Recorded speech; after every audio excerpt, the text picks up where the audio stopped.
很多人以为豆角烧茄子只有用油炸出来才好吃，那你们就大错了。今天这个做法不用油炸，而且做出来味道更好。先准备2根长茄子，清洗干净以后把根切掉，然后把茄子切成段，长度根据个人喜好。再把茄子切成厚片，然后再切成条，可以稍微切粗一点，因为茄子很容易缩水。全部切好以后备用。准备多一些的水，加适量白醋，把切好的茄子放水里面浸泡，这样可以防止茄子氧化变黑。上面压一个盘子，把飘起来的茄子压下去。豆角洗干净以后切头去尾，切成跟茄子一样长的段。全部切好以后放盘里备用。准备几粒大蒜拍散，剁成蒜末，不要太细了，要不炒的时候容易糊。准备适量的红尖椒，切成丝，能吃辣的话可以换成小米辣。切好放盘里备用。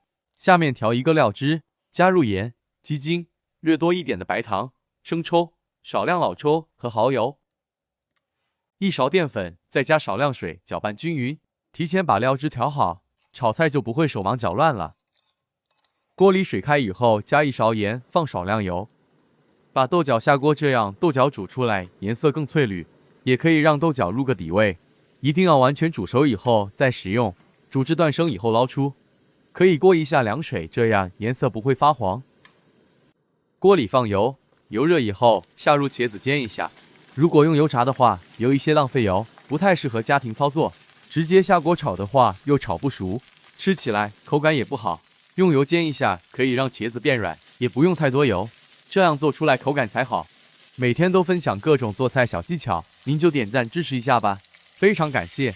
煎好以后盛出，接下来锅留底油，下入蒜末，小火炒香，炒至颜色微黄，下入茄子和煮好的豆角，把调好的料汁也倒进来，大火烧开，让茄子入味，再收至汤汁粘稠。